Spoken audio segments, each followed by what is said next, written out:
Hi, today I am going back in time almost 500 years. I'm going to ye Olde Cheshire Cheese, which basically was a bar back in 1538. That was when it was first opened. It then burnt down in 1666 in the Great Fire of London, which took out most of London, but then was rebuilt the following year in 1667. And this place, as it is now, has existed since 1667. So that's over 350 years. And in fact, this place dates back to the 13th century when it first was a monastery. So the downstairs cellar bar was where the monks first set up. So this has got a lot of history, and you won't be surprised here because this is in central London. We're just off Fleet Street, which is where all of the newspaper businesses used to operate in the sort of 50s, 60s, 70s, 80s, 90s. I'm not sure they operate here anymore, but it's a big literary area, and this bar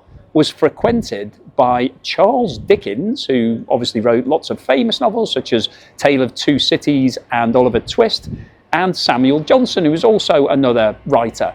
Now, in the Tale of Two Cities, it's said that Charles Dickens refers to this place. I don't know the novel that well, but there is a bar that the two main characters go to off Fleet Street, and it was meant to be this bar. So there is a hell of a lot of history in this place. But what's the food like? Is it still like it's being served in the 17th century, or has it come up to date? Well, it will be interesting to see it, because as well as the bar, so there's a number of different rooms in here where they've got where you can just have drinks, but they've got an old chop house. Now, chop houses existed back in the 1600s, so the 17th century in England, and basically these were places where you could go and get a chop of meat. So the butcher would literally just chop it off, so it might be with a bone or without a bone or whatever, and they would fry it up for you, and then you'd be served it with a flagon of ale. So that was a traditional chop house, and it still exists today. So I'm going to go and get something to eat now in the chop house, and this will be probably traditional British fare, so traditional English food. Let's go inside and see what they've got.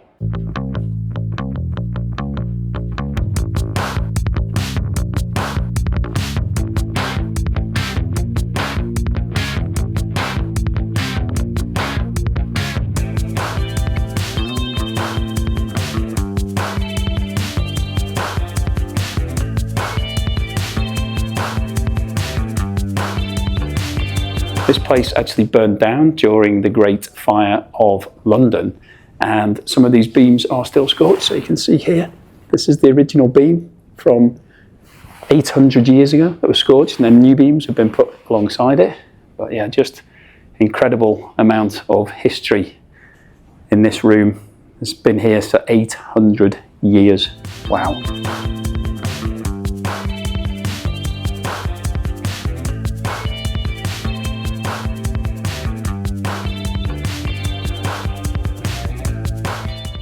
So here I am sitting in the ye Olde Cheshire Cheese, and I'm in a very famous corner here because this seat here is where Charles Dickens used to prefer to sit. So I'll just sit here. Maybe I'll get a bit of literary genius sitting here. He's obviously a very famous British author. And here is where Samuel Johnson used to sit. I don't think it was at the same time. I think they were in sort of slightly different eras. Charles Dickens actually mentioned this pub in his Tale of Two Cities, and there is a first edition of that over there, open at the page, that mentions ye Olde Cheshire Cheese. So this is a very, very famous institution, and this place dates back to 1240. So the basement underneath us here is where there was a monastery that was set up originally. So the monks set up camp down there, and then over time, I think they were involved in some brewing. It then became a bar, and it was first recognised as a bar back in the 1500s. And unfortunately, that burnt down during the Great Fire of London in 1666. But this site was rebuilt in 1667 as it is now. So it does feel ancient. I mean, that's still a long time ago, 1667. Still talking 370 plus years. So this site dates back almost 800 years in terms of when it was originally a monastery, and it's been a bar for almost 500 years. And interestingly, today it's a Samuel Smith's bar, and Sam Smith's basically brews its own beer, so it doesn't have any branded beers, so you have to drink the Sam Smith's beer, which is fine. So I've got a bottle of brown ale here, so it sort of feels a bit like what it might have been 500 years ago, a bottle in a small glass. This is traditionally the way to drink these sort of things. Cheers, Dickens. Cheers, Johnson. I think I'll write a best-selling novel in a moment. Right, time to have a look at the menu, I think. Okay, so here is the menu, and it's, as you might imagine, lots of traditional British fare. Let me just pour some more of this Sam Smith brown ale. So we've got a whole lot of different starters. There's a mixture of fish and meat on this menu. So to start with, they're offering crispy whitebait, whipped smoked cod, grilled prawns, wild mushroom and spinach crumpet, Cheshire cheese rarebit, just like cheese on toast, dressed ham hock, deviled kidneys and crispy squid. So quite a lot of fish on that. I'm going to skip the starters today. I'm just going straight for the main course because the food here is traditional British, so it tends to be quite hearty. That's the whole point of when these chop houses first started back in the 17th century. They used to basically chop meat, so you'd come in and you get a piece of meat and a drink, usually some sort of beer. So that was the way Victorian England liked to serve their food. So that's what I'm going to do. I'm going to pass myself back into Victorian days, have my food with a bit of beer and see what it's like. So from the main courses, we've got lots of different steak options. So you can get a tomahawk steak, which is on the bone. You can get all sorts of different cuts of steak. I don't really fancy a steak today. I'm going to go something a bit more traditional English. So out of the offerings, we've got sausage and mash, which is a classic English dish. The Olde Cheshire Cheese famous steak and kidney suet pudding, which is the speciality here, but I don't really like steak and kidney pudding, so I'm going to give that one a miss because I find it a bit heavy, and I think it'd probably be a bit, I wouldn't enjoy it, so no point having that, no point buying, getting something that you don't really like. Fish and chips, obviously, classic English dish. So we've got other types of fish. So there's fish of the day. I think there's sea bream and sea bass were the two options. Chicken schnitzel, it's a bit German, but interesting. Mushroom, spinach and white truffle suet pudding. So that's the vegetarian option. Again, it's suet, which I don't really enjoy. And then a chop house lettuce salad, which I don't fancy either. So I'm going to go for the sausage and mash. Now, interestingly, you can have, and that's coming in at £18.95. Now, you can have an extra portion of black pudding on the side of that for £2.50, but I'm not a big fan of black pudding, and I think there'll be enough meat in the, so it's basically Kentish hot sausage ring, creamy mash and onion gravy with watercress. I think that will be enough food for me. I don't really need the black pudding, particularly because I don't like it. So I've ordered that. I'm going to carry on with my brown ale and have a chat with Charles Dickens while I wait for the food to arrive. Hey Charles, what are you writing at the moment? Okay, so my food has now arrived, and as you can see, it's served in a bowl. Interestingly, it has quite a lot of chips in it. I presume that's to add to the rustic charm of this place, that they're serving plates with chips in them. Anyway, got three big ones. Now this is a sort of traditional old-fashioned way of having sausage and mash. So these days when you have gravy, it tends to be quite thick, more like a sauce, a bit like ketchup, that sort of consistency. As you can see here, this gravy is not like sauce. This is very watery gravy. So this is the way gravy used to be in the old days when they were cooking the meat. They would take the fat off and take the juices off that were left in the tray, and then just add a little bit of flour to that to make it into a sauce like this. So this is the sort of traditional way of presenting gravy. So I've got some watercress on the top, which doesn't really fit with the rest of the dish, so I'll just place that to one side for a moment. So we've got sausage ring. So this is again a traditional way of having sausage and mash. So you get a ring sausage rather than a straight sausage. It's a ring one, quite a large sausage. Got some caramelized onions on the top, and then I've got the mash underneath. So let's take a piece of this sausage. It's come very quickly, been served very quickly. So a little bit of the mash. It looks very hot. I don't know whether you can see it, but there's a lot of steam coming off this dish. So I don't know if you can see that on camera, but it looks extremely hot. So I'll give that a quick blow, otherwise I'll be burning myself.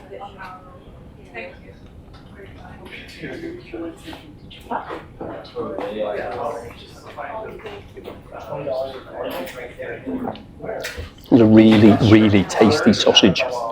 Quite sweet, actually. So it's got a caramelised edge to it. And the flavouring inside it is much sweeter than a normal sausage. So it doesn't taste fatty, it doesn't taste heavy. It tastes quite light. So when you bite into it, it sort of melts in your mouth and then leaves you with a nice sweet flavour. Just take a bit more with the mash, and I'll get some caramelised onions on this as well. So I'm getting the whole thing. But this very much feels like a traditional old English fare, the type of thing that they would have been serving in this place back in the 17th century. Maybe not the sausage in such a nice format.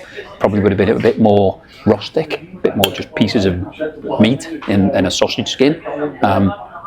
But this type of sauce would have been here, and maybe even this dish with the chips in it was original from the 17th century. Who knows? Let me have a bit more of this and I'll give you a bit more feedback.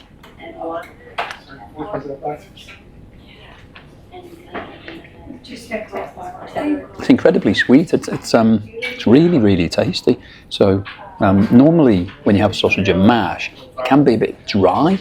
So the new style of gravy these days, with it being more of a sauce, you have to make sure that you've got some of the gravy on with the mash.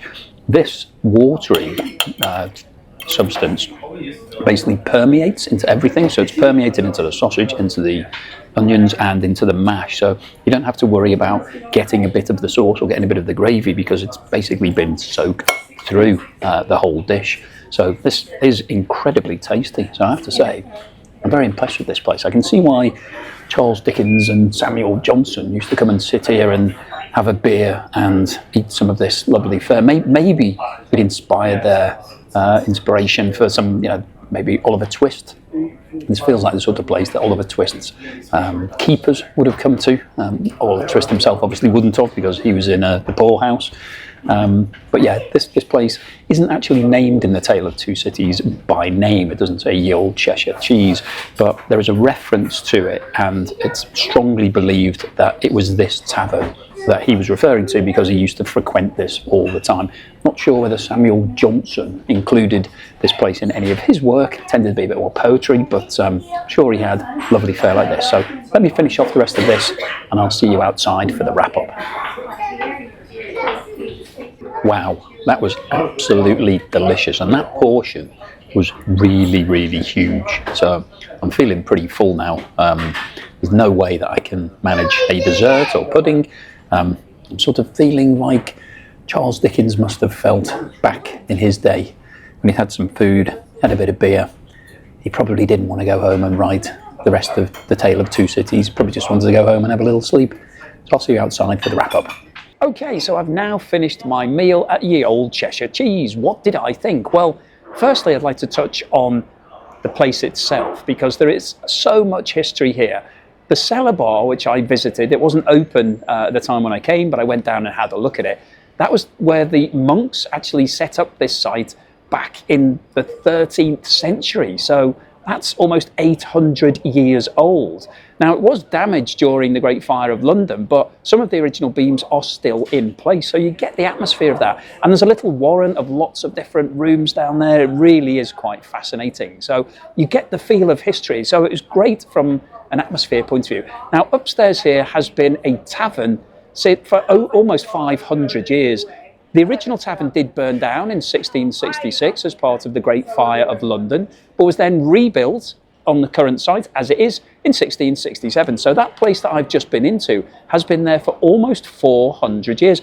And to be honest, it felt like it. It was very well done. They'd kept a lot of the original features. The lighting was very low level, so it felt like a tavern from hundreds of years ago.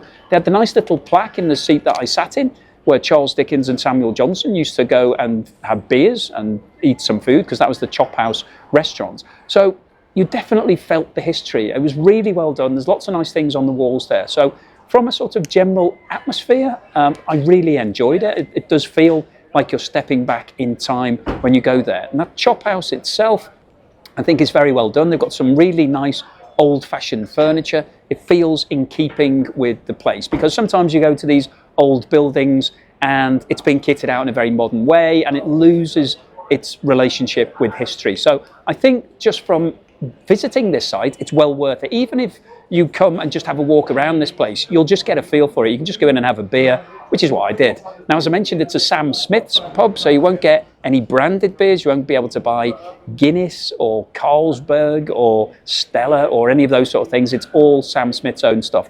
But actually, that's part of the charm of the place, and I think it fits in quite nicely with this old theme, because Sam Smith's has sort of got an old-fashioned flavour to it. So what about the food itself? What did I think? Well, the menu is relatively short, so there's only a small number of dishes, which I quite like, because that usually means that the chef is good at making all of the dishes. When you've got a huge menu, there's always a risk that there's things on there that the chef's not good at, or they haven't got fresh produce or whatever. So I quite like the short nature of the menu. In terms of what I had to eat, well, I decided to go for the sausage and mash, because all of the dishes on the main courses are very hearty. So I knew it was going to be filling, and when it turned up, it didn't disappoint. It was absolutely massive. So the sausage itself was a big ring sausage sitting on a bed of mash with very thin gravy. And if you saw that gravy, it was a bit like water. It just looked like coloured water. But it was incredibly tasty. And the water, the gravy, had permeated through the sausage into the mash. So everything had that overriding flavour. It was really, really tasty. The sausage itself was very sweet. So it was meaty, good quality, really high-end stuff. But it had this overriding sweetness. And I think the caramelised onions helped add to that. So overall, I was very impressed with the food. I think it was really nice, really tasty. The portion was huge. I feel really full now. There was no way that I could have eaten a starter or a dessert with that. I would have been way too full. I really enjoyed the beer that I had alongside it. It made me feel a little bit like I was joining Charles Dickens and Samuel Johnson in that corner, albeit they were here hundreds of years before me. It felt like I was sitting in their seat taking my turn. So that was really quite a nice touch as well. Service was very good. The food came very quickly. It's quite busy, this place. It's a lot of tourists come here. It's one of the oldest pubs in London. It's in central London, just off Fleet Street. So it's a good location. It's easy to find, and it's got a nice charm and character about it. So it's quite busy in there. In terms of the bill, well, I paid £18.95 for my sausage and mash. Is that expensive? Well, it is expensive, but not for central London. I think when you're having a main meal, a big dish like that in central London, you're going to pay between £15 and £20 for it wherever you go, even if it is a pub. And I have to say the standard of the food justified the price tag, so that was fine. It was £6.10 for my bottle of brown ale, so it came to just around £25, and there was a 12.5% service charge. So overall, I think that was probably a fair price to pay for coming to a historic place like this. I very much enjoyed it. It was a really nice place to eat. It was a good atmosphere. I had a great lunch here. So what would my score be for ye Olde Cheshire Cheese? Well, if I'm scoring it as a restaurant or a pub, is it a restaurant or is it a pub? Well, it's sort of both, because it's definitely a pub. You can go in there and have a beer and walk around, and it has a pub feel. But the chop house part is definitely set up like a restaurant. And I think the food was restaurant standard fare. Now, the plate that I was served it in, the bowl, was chipped in 3 places, had 3 big chips in it. And I asked the waitress, I said, is this part of the charm? Are all the plates chipped?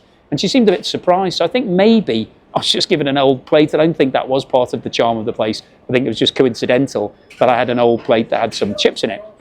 But overall, I think the food was very good. The service was good. Atmosphere was good. I think if I'm rating this as a pub meal, which I think I probably should, because it's more like a pub than a restaurant, it's up there. It's very, very good. I think you struggle to find somewhere, if you're looking for a bit of character, much better than this. So I'm going to give it a solid 7.5 out of 10, which I think gives it the reference that I would definitely come back again. Anything that I'm scoring 7.5 and above, I would come back to, and I would definitely come back here. I'd bring friends back here, have a meal. It's quite a fun place to hang out. There's lots of interesting things in there. There's an original copy of Tale of Two Cities on the wall in there. It's all very fun. So that's my assessment of ye Olde Cheshire Cheese. Hopefully you've enjoyed it. If you did, then please give me a thumbs up. Please subscribe to the channel, and I'll see you again on the next.